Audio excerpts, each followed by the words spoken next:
가기사는 증시 깍두기. 안녕하세요. 전부터 정신의 심판 안지원입니다. 네, 안녕하십니까. 코스피에 있는 깍두기 각산중입니다.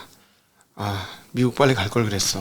이제 미국 많이 올라서 가지도 못하고 뭐 이따위냐 한국 시장은. 그죠? 오늘 아침에 이런 얘기 하지 않았어요? 미국 시장 많이 올랐고 했는데 많이 올랐지. 한국은 기대하지 말라. 그러지 않았어요? 한국? 아니 그 미국에서 금리가 떨어져가지고 저기 러셀이 오르면 우리나라도 같이 덩달아 가기는 갑니다. 오전엔 가긴 갔잖아요. 또 코스피스러워지더라고. 시간 지날수록. 전 깜짝 놀랐어요. 이 진짜 정도로 진짜요. 못 따라가나. 미친. 아 진짜. 입이 유구무원입니다. 네. 네. 이렇게 많이 플러스였는데 네. 거의 1%씩 코스피 코스닥 플러스였잖아요. 그러니까요. 둘 다 마이너스로 끝났습니다. 뭐 결국 보합이지만. 거의. 와 참. 진짜 코스피스러워. 진짜 너무 답답해. 네. 코스닥은 마이너스 좀 많이 마이너스로 전환했다가 그래도 좀 낙폭은 많이 줄인 것 같습니다. 네. 오늘 어제하고 조금 비슷한 흐름은 보험주, 그러니까 뭐 시멘트주, 증권주, 저 PBR 고배당 이런 네, 주식들. 저 PBR 주들이 좀 많이 올랐고요. 네. 우리가 싸다고 표현했던 그런 주식들. 네. 보험주는 진짜 연이어서 좋은 것 같아요. 많이 올랐네요. 네, 최근에 저 PBR 주들 많이 오르기 전에 배당주들이 또 먼저 오르기 시작했잖아요. 네. 그때 은행주, 보험주 먼저 올랐는데 보험주는 여전히 많이 오르고 있습니다. 미래세 생명, 한화생명 이런 데가 13%, 8%대씩 급등을 하고 있고요. 진짜 싼 주식들이긴 했어요. 하나생명 같은 거 정말 쌌지. 네, 말도 안 되게 쌌는데. 증권주도 좋아요. 부국증권 7%대, 신영증권, 네. 키움증권, 교보, 미래, 유화, 한양 다 2, 3%씩. 아침부터 좀 나빠진 거 아닌가? 아침보다는 조금 잦아든 것 같아요. 아, 지주사들도 많이 올랐거든요. 아침에는. 오늘 아침판이 문자로 아침에 연락하더라고. 우리 퇴직연금 그 증권 52주 신고가 막 이러면서 코덱스 증권 네. 52주 신고가더라고요. 야, 참. 뭐 지주회사도 신고가였고. 네. 네. 자른 지 좀 됐지만 지주회사는. 네. 그리고 반대로 이제 운수장비가 현대차, 기아가 그동안 좀 많이 올랐잖아요. 기아는 특히 엄청 올랐어요. 주주환원 오늘 장중에도 많이 올랐고. 네, 근데 오늘은 운수장비가 좀 조정을 받았습니다. 네. 삼성중공업 같은 이제 조선주들도 오늘은 좀 좋지 않았고요. 기계 섹터에서도 조선 뭐 HSD 엔진이 9%대 하락하면서 업종에서 많이 하락을 기여했습니다. 뭐 어제 많이 급등했던 전기가스도 오늘 한국전력, 대성에너지, 지역난방공사 소폭씩 하락을 했습니다. 네. 미국채 10년물 금리가 좀 많이 떨어졌어요. 1분기 국채 공급 계획을 발표를 했는데 작년 10월에 예고된 규모 대비해서 한 550억 달러 더 적은 수치가 발표가 됐습니다. 7,600억 달러 발표가 돼서 예상보다 조금 공급 규모가 적었기 때문에 금리가 하락했습니다. 2분기에도 많이 줍니다. 네. 네, 미국채 10년물 기준으로는 한 6.3bp 정도 내려서 4.07 정도 기록을 했었는데 아침에 지금은 조금 더 떨어졌네요. 4.04대 정도까지 조금 떨어졌습니다. 네, 그리고 테슬라가 4%대 반등하면서 오늘 2차전지를 위주로 코스닥이 장 초반에 굉장히 좋았어요. 근데 조금 도로 이제 상승폭을 좀 반납을 해서 마이너스로 전환을 좀 여러 개 했습니다. 오늘 모양이 최고 안 좋습니다. 역대급. 네. 왜냐하면 전기차 올랐는데 못 올랐다는 건 좀 타격이 있죠. 네. 테슬라가 이렇게 많이 올랐을 때 올랐는데 못 떨어졌으니까. 오른 건 모양이 정말 안 좋은 겁니다. 네. 네, 그리고 이제 오늘 알파벳과 이제 마이크로소프트 실적 발표를 앞두고 있는데요. 네. 예전에 그게 떠오르더라고요. 메타 CEO가 H100 엔비디아 GPU를 34만 개 사겠다. 그렇죠. 전년도에 15만 개 샀는데 더블 이상으로 좀 더 많이 사겠다 하면서 그날 그 발언한 이후로 엔비디아가 많이 올랐잖아요. 예. 작년도에 이제 메타가 15만 개 살 때 마이크로소프트도 15만 개 샀거든요. 네, 그렇죠. 이번에 마이크로소프트가 메타보다는 더 많이 사지 않을까. 막 그런 뭐 계획이 나오면 모르지. 뭐 그거는 몰라요. 네. 근데 어쨌든. 그렇죠. 근데 마이크로소프트가 시총 애플을 제치고 1위 한 이유가 AI인데 네. AI 투자 더 많이 하지 않겠습니까? 걔 이미 했잖아. 쟤네들한테 지금 돈 많이 냈잖아. 10조인가 줬잖아요.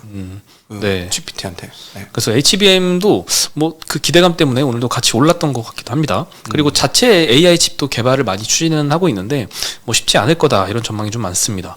그 엔비디아 의존도가 지금 한 70%가 넘었다고 하는 것 같은데 이 의존도를 좀 줄이기 위해서 구글이 한 작년에 20억에서 한 30억 달러 정도 투자해서 네. 자체 AI 칩 100만 개 생산했다 이런 얘기도 했고 개당 가격은 2,000불에서 한 3,000불 정도인데 엔비디아 제품이 한 15,000불 정도 하니까 훨씬 더 엔비디아가 얼마나 좀 프리미엄을 좀 매기고 있는지 알 수 있을 것 같습니다.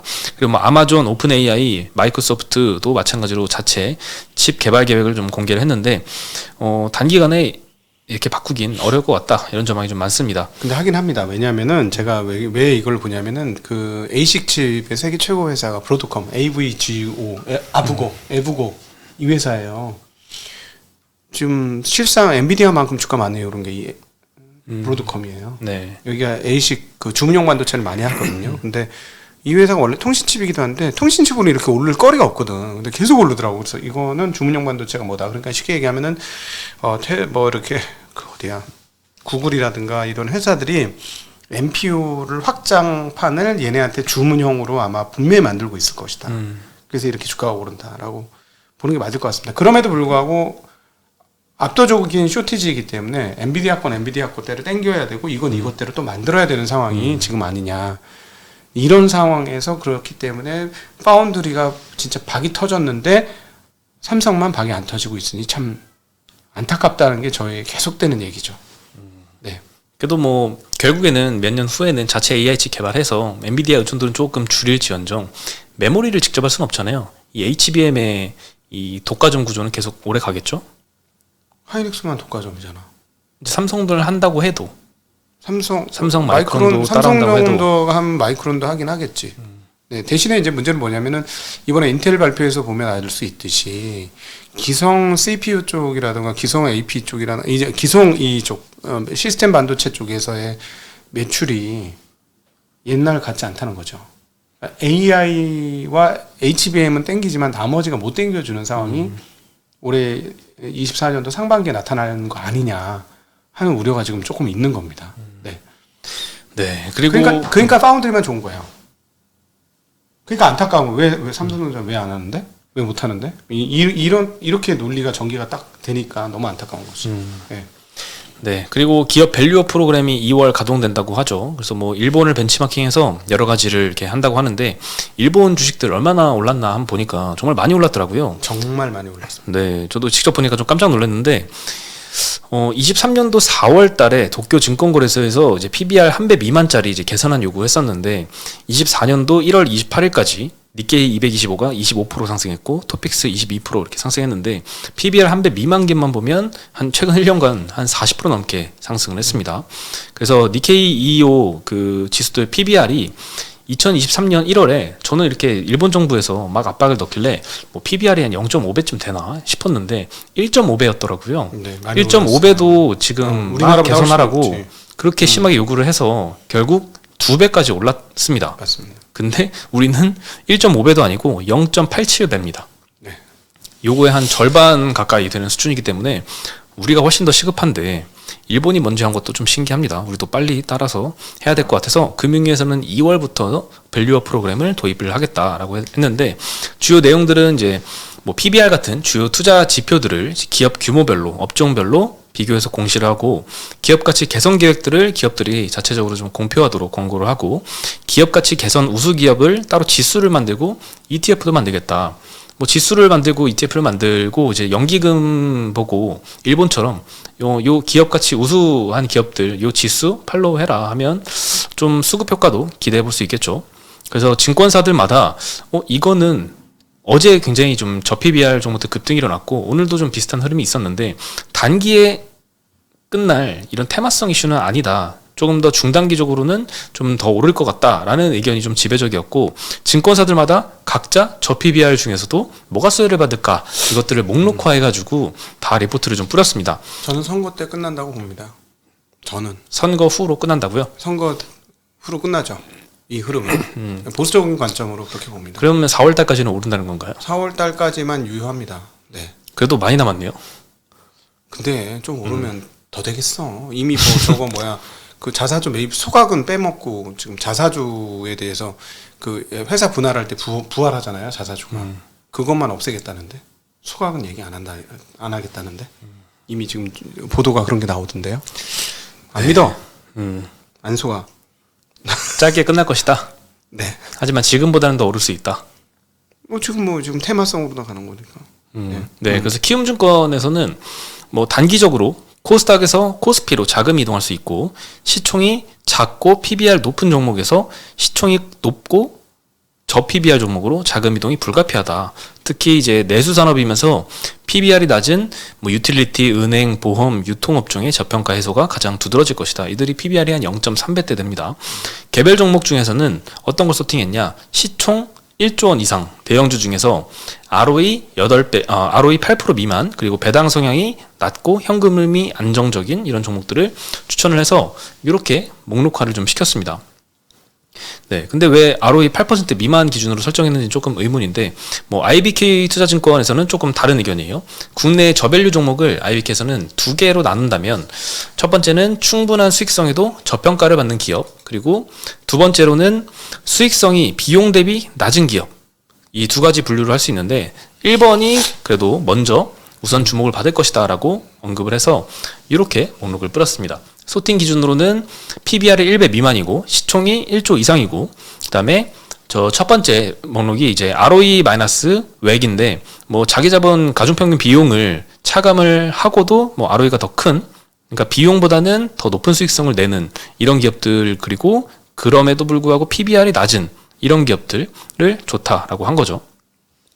그래서 뭐 개별 이제 증권사마다 약간 종목별 차이는 있지만 대체적으로 PBR 종목들에서, PBR 낮은 종목들에서 좀 멀티플 리레이팅이 좀 나타날 것 같다. 그리고 단기에 끝나진 않을 이슈일 것 같다. 이런 뭐 의견이 지배적인 것 같아요. 네, 어쨌든 뭐 총선 이슈라고 개인적으로는 생각을 하고 있고요. 이 부분에 관련해서 이제 김학균 센터장과 대담을 했습니다. 이 부분에 대해서. 네. 1번은 어떻게 하고 있느냐. 그래서 1번은 아베노믹스 때부터 한 것이기 때문에 2013년부터 진행된 게 10년 동안 해가지고 이제 결실을 낸 것이다 라는 것이고, 또 하나 중요한 것은 외국계 자금, 특별히 행동주의 펀드들을 유입을 시켰다. 그래서 그들로 하여금 하게 만들었다.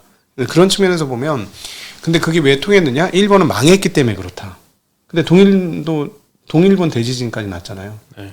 정권도 바뀌었었고 동일본 대진 났고, 그래서 완전 나라가 망초가 나서 그런 거를 할 때 저항이 없었다. 우리나라보다 저항이 더 큰 나라였는데 원래는 나라가 거의 망초가 나가지고 아무도 그 행동에 대해서 저항을 못했다, 예전처럼. 그래서 그게 10년 가면서 지금 여기까지 온 것이다라고 분석을 하셔요. 상당히 동감이 되는 내용인데, 그런 측면에서 보면 우리는 저항할 애들이 너무 많습니다. 그래서 이거는 일단 총선용으로 흔들기는 하지만 저항할 애들을 이기려면, 저항할 애들이라고 하면 뭐 대주주들이죠. 싫지. 그러면은 예를 들면 그 실질적으로 뭐 법 개정 일부 된다던가, 뭐 자사주 소각이 되도록 뭐 자사주 매입하면 소각이 뭐 몇 %는 의무적으로 된다던가, 뭐 이런 것들이 좀 있어야 실질적인 거 아니겠어요? 물론 이제 싸기 때문에 언제 얼마든지 오를 수 있지. 최근 오르는 것처럼 너무 싸니까 뭐 한 50% 100% 오르는 게 뭐가 문제야. 그래도 싼데 50% 100% 올라도. 그러니까 그 오르는 건 오르는데, 구조적인 변화? 한국에서는 쉽지 않을 거라고 그 얘기는 안 하셨는데, 우리 김학균 센터장이 쉽지 않다고 보는 게, 이거를 행동주의로 이끌어줄 세력이 없다는 거야, 한국에는. 연기금밖에 없다는 거야. 금융 사이즈가 아직은 좀 작아서 그런가요? 자산 운용사들이 없잖아요. 액티브들은 야, 너 이거 이렇게 하면 안 돼 하고 행동주의로 움직일 수 있잖아요. 근데 지금 가끔씩 들리는 행동주의는 시가총액 다 5천억 미만 기업들에서 움직이는 거 아니에요? 그렇죠. 조단위 기업에서 움직였던 거는 예를 들어 디모 항공 뭐 이런 회사들도 행동주의에 제가 동감하는 건 아닙니다만, 어쨌든 행동주의 갔다가 산업은행 진입되면서 무산되고, 네. 적대적 M&A가 불가능한 나라에서 이건 다 헛소리야. 내가 보기에는 좀 심하게 얘기해서 죄송합니다. 근데 이렇게 세게 얘기해야 돼. 그래 알아보고. 근데 1년 전에 이제 일본에서 열심히 추진할 때 그때 당시 PBR이 평균 1.5배였는데 네. 그 정도면 지금 우리나라 기준으로는 막 주주원원에 대한 요구가 절실하지는 않았을 때인 거 아닌가라는 생각이 좀 들거든요. 어떻게 그렇게 적극적으로 그 시절에 추진할 수 있었을지. 그게 사회 구조 개혁이에요. 사회 구조 개혁이고, 그 부분에 대해서 뭐 이노 무슨 교수인가가 2014년에 논문을 썼대요. 네. 그래서 사회 구조 조정을 하기 위해서는 행동주의 자본의 움직임을 통해서 사회를 구조 개혁해야 된다라는 그 어떤 이론적 배경이 14년에 이미 구성이 되었다라는 얘기를 했습니다.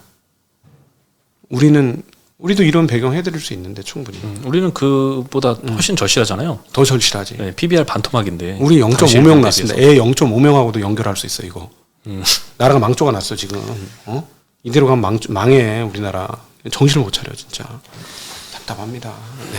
네. 그리고 마지막으로 이제 국민의힘에서 총선 공약들을 이제 발표를 막 쭉쭉 하고 있습니다. 네. 근데 오랜만에 예금자 보호 한도가 지금 5천만 원으로 유지된 지 오래됐잖아요. 이거 1억으로 상향을 한다고 하고요. 네. 얼마 전에 이제 윤석열 대통령이 언급했던 ISA 비과세 한도가 지금은 이제 일반형은 200만 원까지인데 이걸 500만 원으로 상향을 시킵니다.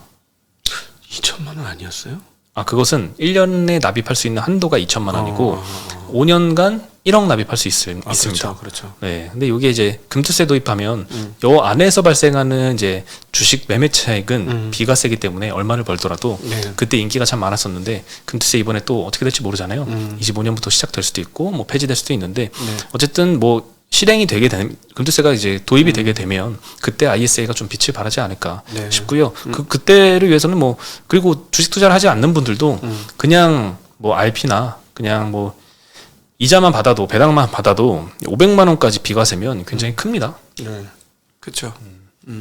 금액 자체가 ISA 자체가 1억밖에 못 하니까 500만 원이면 크죠. 네. 그리고 저는 이거 모르는 건데 옛날에 재형저축이라고 있었나요? 있었습니다. 이자 소득세가 면제되는 뭐 근로자 재산 형성 저축이 있었다는데 네. 저는 뭐 제 기억엔 없어서 뭐 이것도 다시 재도입한다라고 하네요. 네. 네, 그렇습니다. 네. 빨리 이제 이게 근데 현실화되지 않은 정책들이 지금 많이 있어서 결국 얼마나 현실화될 수 있느냐가 좀 중요할 것 같아요. 근데 뭐 장기적인 측면에서는 이런 얘기를 했다는 것 자체가 우리가 표로 보인다는 얘기니까 우리 좀 승격했어 개돼지에서 표로 많이 성장한 겁니다. 네. 이러다 보면 좀 나아지겠죠. 한 발 한 발 조금씩 손톱 잘하듯이 잘하는 거 아니겠습니까? 기대를 해봅니다. 네. 작년 초에 참 기대가 많이 있었는데 주주환원에 대해서 특히 은행주에서 그게 좀 많이 녹아들었었죠. 네. 그게 한 방에 무너졌잖아요. 네. 1월달에 기대했다 2월달에 바로 무너졌는데 이번에 다시 기대를 하고 있습니다. 1월달에 과연 이번 주총에서는 어떤 이야기들이 나올지 좀 개인적으로 기대를 하고 있는데 뭐 은행하고 지주는 하겠다는 의지가 있어요. 있죠. 네, 있어요. 정부에서 태클만 이제 안 하면 그럼요. 네. 이번에는 좀 어떻게 될지 지켜봐야 될 것 같습니다. 네. 오늘 소식은 여기까지고요. 저희 내일 다시 인사드리겠습니다. 네, 안녕.